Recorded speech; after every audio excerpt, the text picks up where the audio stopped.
অবৈধ সুদে ঋণ দিয়ে চাঁদাবাজি, মালুগ্রামে মানি শার্ক সুমননাথ গ্রেপ্তার।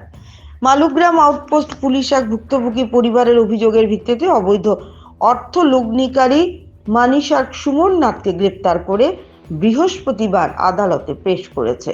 বৈধ লাইসেন্স ছাড়াই অত্যধিক সুদের হারে ঋণ দেওয়া এবং দীর্ঘদিন ধরে চাঁদাবাজি ও হুমকি ধমকির অভিযোগ উঠেছে তার বিরুদ্ধে। অভিযোগ অনুযায়ী 2019 সালে পরিবারের আর্থিক সংকটের সুযোগে সুমননাথ ভুক্তভোগীর কাছ থেকে 5% মাসিক সুদে 1 লাখ টাকা ধার দেন এবং চাপ সৃষ্টি করে এটিএম কার্ড, পিন নাম্বার, সই করা ব্ল্যাঙ্ক চেক ও সাদা কাগজ নিজের দখলে নেন। গত 5 বছরে পরিবারটি প্রায় 5 লাখ টাকা পরিশোধ করলেও অভিযুক্ত অবৈধভাবে আরও অর্থ দাবি করে নিয়মিত ভয়ভীতি দেখাতো বলে অভিযোগে উল্লেখ রয়েছে।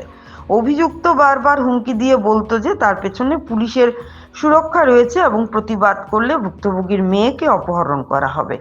পরবর্তীতে ব্ল্যাঙ্ক চেকের অপব্যবহার করে তিনি একটি মিথ্যা চেক বাউন্স মামলাও করেন, যার ভয় দেখিয়ে ভুক্তভোগীদের কাছ থেকে 1,80,000 টাকা আদায় করেন। ভুক্তভোগী পরিবারের অভিযোগে জানিয়েছে, সুমননাথের মোবাইল ফোন ও ল্যাপটপ পরীক্ষা করলে তার বৃহৎ অবৈধ মানি লেনদেন চক্রের প্রমাণ মিলবে।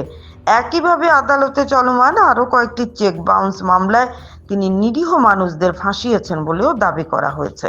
অভিযোগের ভিত্তিতে মালুগ্রাম পুলিশ অভিযুক্তের মোবাইল ফোন ও ল্যাপটপ জব্দ করে ফরেনসিক পরীক্ষার জন্য পাঠিয়েছে এবং তদন্ত শুরু করেছে। আজ তাকে আদালতে পেশ করা হয়েছে।